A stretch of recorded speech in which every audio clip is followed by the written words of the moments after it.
What is it, guys? We are back with another video, and this is fight number 2 of UFC 280, and we are doing a fighter showcase of Beneil Dariush, who's fighting on the main card against Matavis Gamrot. And I'm going to show you the UFC 280 card to show you where we're at. So yeah, we have Beneil Dariush, Gamrot, and Brady aren't playable, and then we already did Muhammad. And next up will be Shane O'Malley, which I already have recorded. I will just have to do commentary and then upload it on a later date, most likely Friday. But yeah, pretty much it for this small intro. Let's get on with the Beneil Dariush Fighter Showcase. Coming up next, it's a lightweight tilt between Beneil Dariush and Alexander Volkanovski. So we are fighting a Division 5 who's using Alexander Volkanovski in the lightweight division. And I forgot to mention, obviously, but you could tell that this video is longer than others, almost 30 minutes. That's because the first fight and second fight went all 3 rounds, and the second fight went the first round, and then second round was only half. So yeah, a little spoiler for you there, but that's why.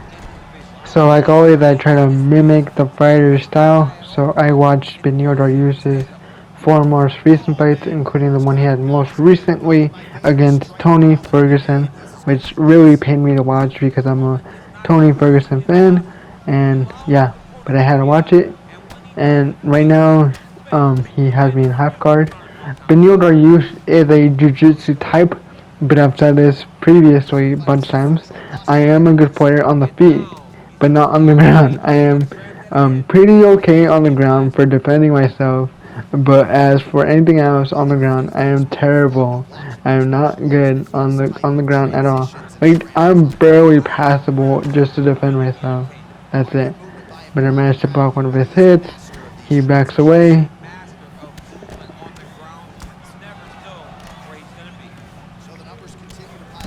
Nice body overhand shot. Beneil Dariush is okay on the feet. He's not really great. He's one of those fighters that is get one to give one. So, yep, that's his style. But he's not that great on the feet. That's how it is in real life. And he's not really great on the feet in the game either. But I managed to hit a high kick right there. I should have gone for some body shots, but I wasn't really thinking.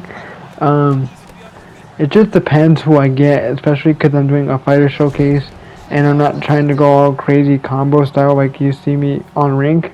If you watch any video before the Zero Gone, or I think it was Tony, one of those is where I started doing the fighter showcase type of videos, fighter simulation type of videos. That's what I mean. Before that, I would just play normal Rink style and just use those fighters. But I do this now because what would be the point of me using that fighter and me fighting similar in a similar style for every video, and me just using the fighter? But what's the point of using that fighter?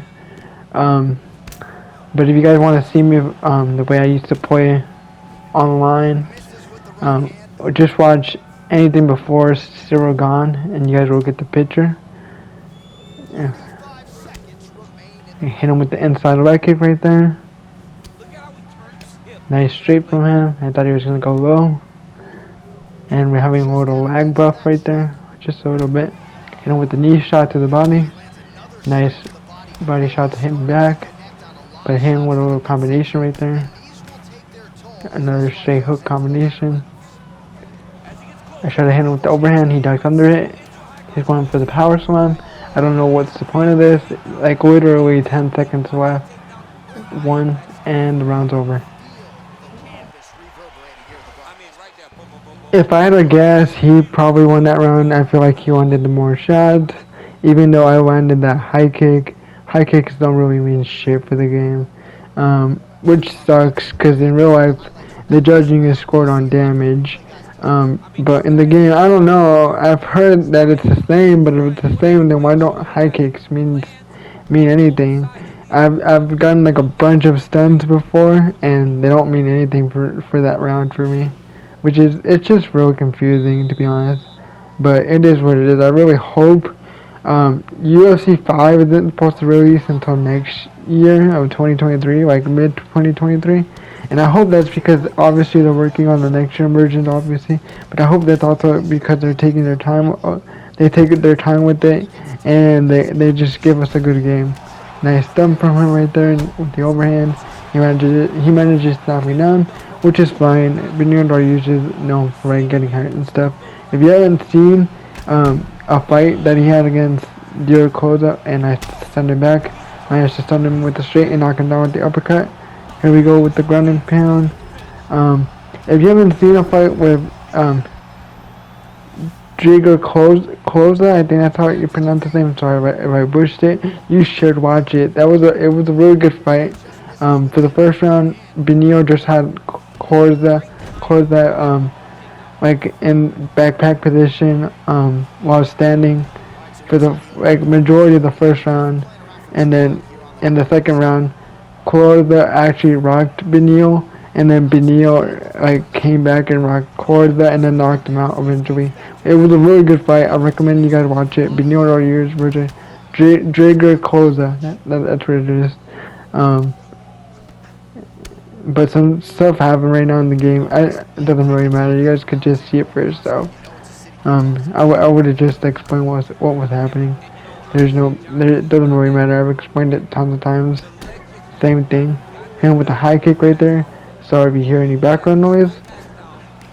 He tried to go for the spinning back fist, but it was blocked. I blocked his leg kick. Nice little combination from Alexander right there. Hits me with the jabs a couple times. Goes for the swan takedown. I don't know why. I go into full guard. Sorry.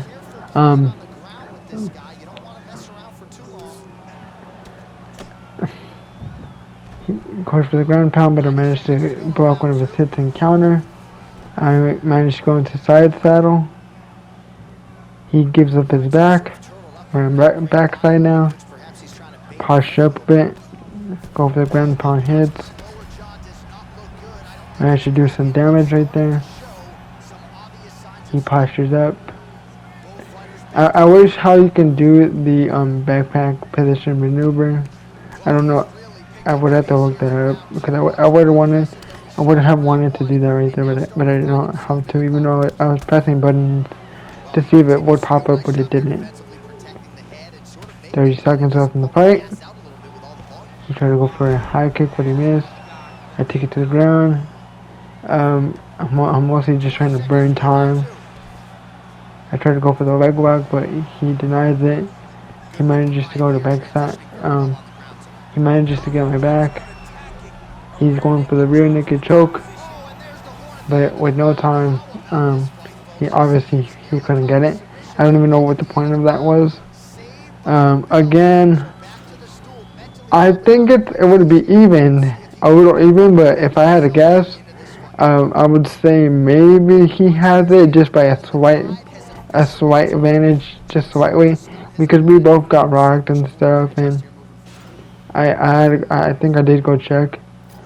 Let me see if I go. He has more punches in the striking, like total strikes, but I have more significant strikes. So I'm not sure. I think it would be tied, or maybe I have it, but just slightly, or he has it. I don't know. Not sure. You guys can be the judge of that. But at this point, I'm just trying to pick my moments. I hit him with a knee shot to the body. There's a straight. And go for the body shot, and he went for the spinning back fist. Thankfully, I didn't get stunned or rocked.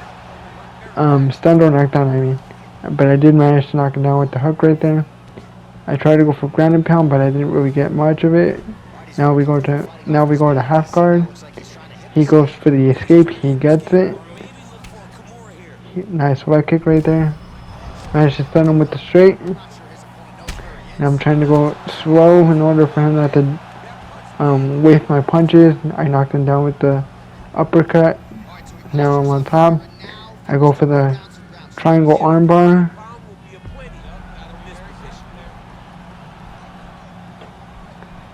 And right here, I'm just gonna spoil it and say I get the submission.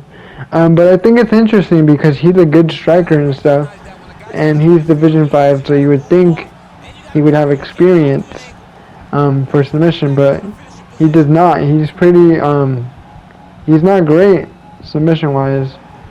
Um, like he almost gets out of it. Like look how close this is. But like for the starting part, I started off pretty strong, and then as it went on, he started to get close to escape. But I thought it was interesting that he's Division 5. It's a low division, you but you would still have to have experience to be there, and he's experienced in this player level as well. So I thought it was interesting. But again, there's those people that are good, that focus on one thing. They're really good on their striking, but they suck on their ground game and submission. And there's those people that are really good on grappling and stuff like that, but they suck on the feet. So yeah, there's always those people. I'm a combination of both. Obviously, my striking is better than my grappling. I know enough grappling to not get dominated by people unless they're a pro player, and unless they're that, then I'm screwed. It's pretty much like Khabib handling me on the floor. But other than that, I'm pretty good on both scenarios. But this fight was pretty good for what it was. It lasted all 3 rounds. It was interesting. It was back and forth, especially the second round. But that's pretty much it for this one. We will move on to the second one. All right, coming up next, it's a lightweight showdown between Beneil Dariush and Nate Diaz.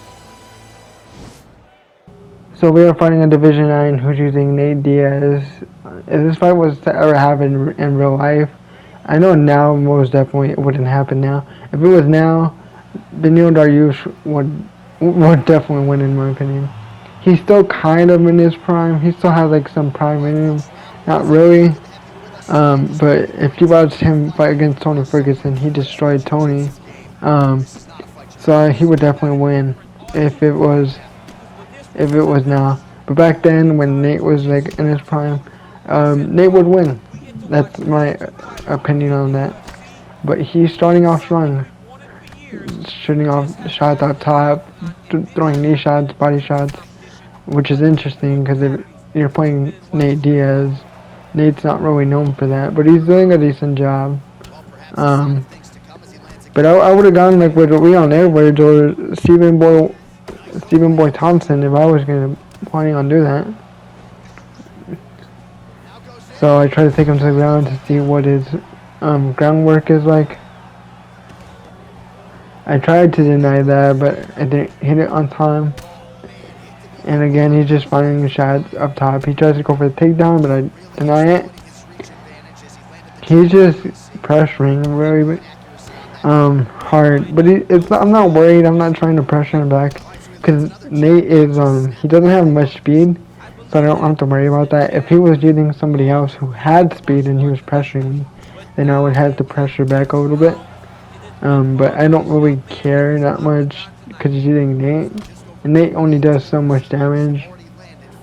And it's not like he is like pressuring the body. But the only thing I'm glad about is that he's not spamming like the knee shot. If he was, then I would be pissed off. But body shots aren't a good thing to me. He tried to go for the takedown, but I shot my takedown a little quicker, so I managed to get it quicker. He tried to do a transition right now, but I denied it. I moved to half guard. Right now, I'm just trying to get a submission in. I want to see how good his submission defense is, but I wasn't able to get it. There's another knee shot to the body. A good straight hook combination right there. I threw a couple of shots, but it's Nate Diaz. I'm not gonna knock him down easy like that. He does have more stamina than me, especially because he's targeting the body, and I'm just letting it happen. I'm not really too worried about that unless it was crazy bad. But I'm confident in my skills. If it was someone higher, then I would be more protective. But it's a Division 9, guys. Come on. And he had all blue badges, so that tells me he's never been, either he's never been or he just doesn't want to change him for some reason. He's never been to Division 11, which gives you the green badges, so I'm not worried. Even though he's doing a good job, you would think right here, but it's mostly because I'm just letting him and stuff. Beneil Dariush isn't a crazy combo guy, so I'm not trying to let out crazy shots. Also, because I don't have much stamina right now, he's burning it, and if I go whipping crazy and he catches me with a knee or something, I could get rocked on my body, or just rocked in general, or even knocked down. And I do not want to risk it. I'm playing it safe. And like, I'm pretty sure I said this at the beginning, but I'm gonna spoil it right now. Is that this went all 3 rounds? So, just gonna say that. But there we go. We start with the second round. I feel like he won that first round with all those hits. We managed to get a bit of stamina, but he still has more stamina than us, and he's still targeting the body. Our best hope is to catch him while he's whipping some. I'm not whipping, but throwing so many shots. Again, he targets the body. I throw a kick of my own. I'm pretty sure I was trying to do a high kick, and I managed to knock him down. Look at that knockdown, that rad dog physics right there. It sucks that I wasn't able to jump on him. I would have jumped on him if I could, but we hit a couple more shots on the top, and I tried to shoot for a takedown, and we get stuck in this position for a couple of seconds, but then we drop down. And because it took so long, I didn't know we were gonna land on side control, so I couldn't go crucifix. I wanted to go crucifix, but now we're on full guard. I'm throwing a couple of shots from up top. I managed to go into half guard. He tries to transition. I managed to deny it. I managed to go to side saddle. He gives up his back, and now I'm on his back. And we do transition here for a little bit. I want to get a submission in, but he's not able to. He doesn't say, and I don't know the transition denials for like this back position. Like, I'm getting good. I'm learning more and more on grappling and transitioning. But yeah, I think that's pretty much it for this transitioning part. Eventually, we just end up getting up here. Yep. But I'm getting better a little bit on the transitions. I just couldn't deny any of those back transitions because I don't know any of them. But I'll learn them eventually. Just takes time.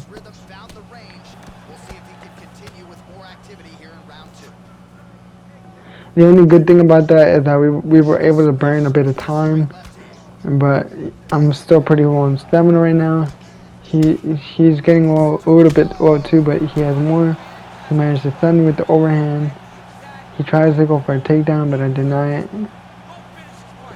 Now he's taunting. If I would have been up there a little quicker, I probably could have knocked him out. Because taunting is basically a free knockdown or a knockout. So you gotta be careful when you try to be stupid like that. But I give him props for being ballsy. That was a pretty close distance to taunt.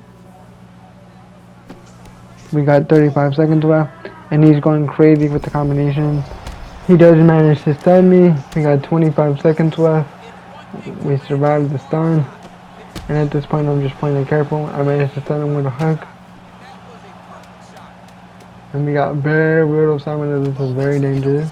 And he was pretty far, so I decided to play with him and taunt him. But I'm lucky I didn't get knocked out. That's why you gotta be careful with the taunts. So I'm not sure who won that round.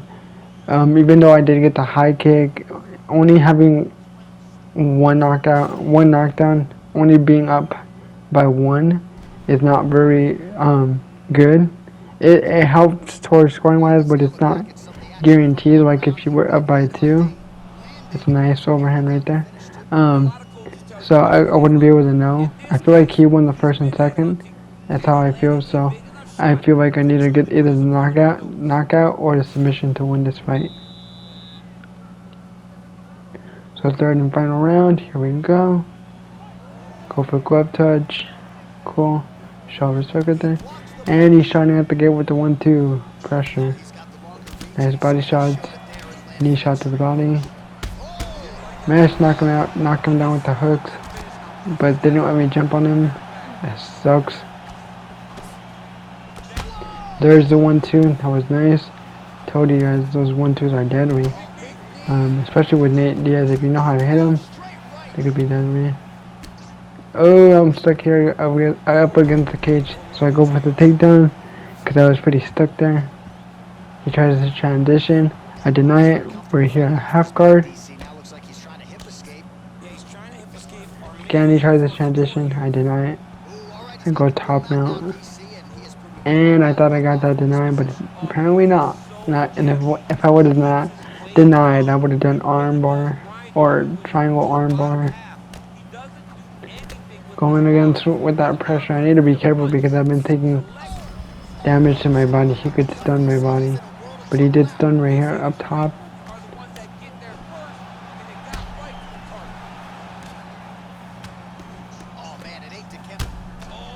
Managed to stun him and managed to knock him out with the straight.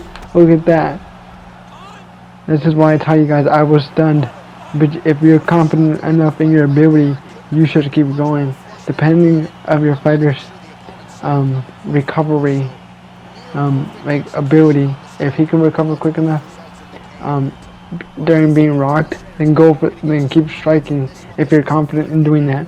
If not, then don't. But I'm confident in my ability. Once he rocked me, I continue to rock, I continue to strike, and because he was like focused on getting the knockout and he continued the pressure, I managed to stun him and knock him out with that straight. That was a beautiful straight right there too. Man, this was a tough fight too. And I was pretty sure I was gonna lose this, but for what it was pretty good. I'm sure you guys could probably guess, but I record multiple fights. So when I do a fighter showcase, I record multiple fights, or try to do multiple fights to try to get perfect ones for you guys. Man, Beneil Dariush has been really challenging to get. I think this has been like my 7th fight trying to do with Beneil Dariush. But yeah, this was for me it wasn't entertaining that much. I would give it a 7 out of 10. I don't know, you guys can judge for that. There's the scoring for the full fight. But that's pretty much it for this one. Let's move on to the third one. Last and third one. It's a lightweight bout between Charles Dubrox Oliveira and Beneil Dariush. So we are fighting a Division 7, someone who I fought before and beat, and they are using Charles Oliveira. This fight, the only way I would see it happening now is if either Beneil goes on a winning streak, which he is now, but if he continues that and he challenges Charles Oliveira for the title, or and that's if Charles wins against Islam.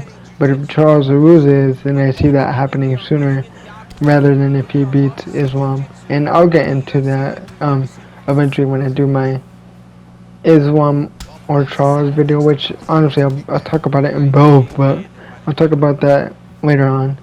But if this fight was to happen, my prediction would be Charles Oliveira.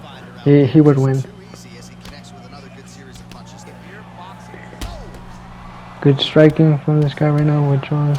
He did manage to stun me, but that's okay. I don't really care for stuns. And I do have to put up some pressure a little bit. But I'm not trying to do much. Man, he is spamming those knee shots. Another one. Nice hook shot from right there. Body up top.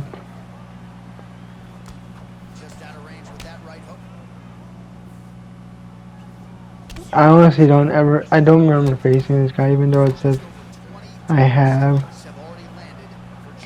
Chipped away at his damage with the overhand just a little bit. Caught him with the uppercut right there. Knocked him down with the hook. Managed to knock him down once we pulled away.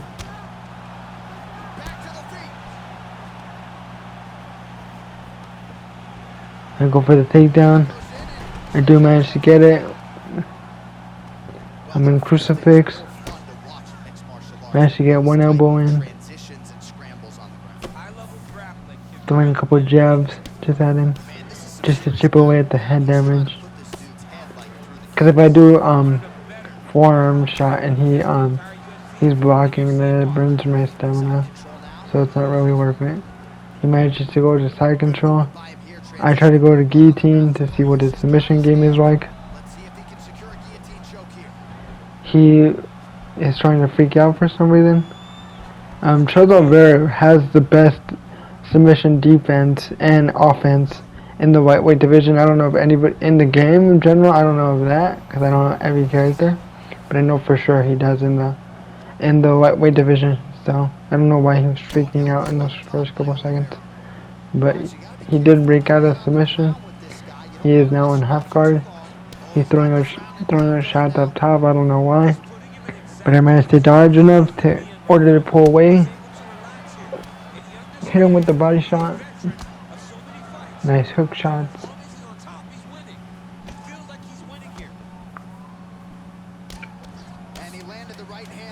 Hits me with a couple of the straights.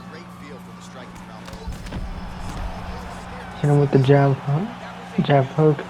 I stunned him. Man, look at that damage all over his face already. And most definitely, obviously, I won that round because I have 2 knockdowns. He doesn't have any. And he didn't really do that much damage on the feet. So that's 1 round for me off the bat.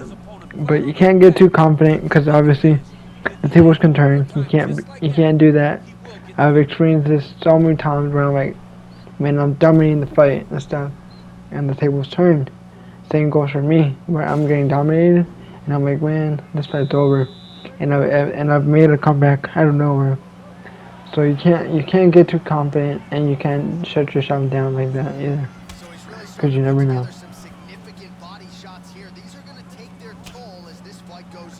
Hit him with the leg shot. He tried to go for his spinning back, for the back kick. Caught him with the straight. Nice side kick from him. Another side kick, but I was able to sidestep it just slightly. Knocked him down with the hook. I tried to go for the front kick, but he blocked it. Sometimes I do that because once they fall right at the cage, they're not really expecting it, and then sometimes they don't even block when they're standing. As soon as they stand, and it would knock them out again or rock them. But he did rock me right there. Like I always say, I don't care for rocks, so that's whatever.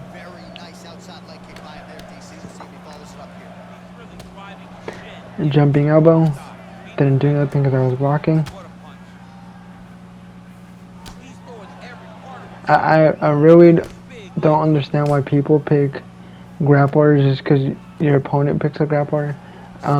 He's not going for any grappling or nothing. And Charles Oliveira, unless you're really good on the feet, you can't really use Charles like that. He is good on the feet, but this guy's not.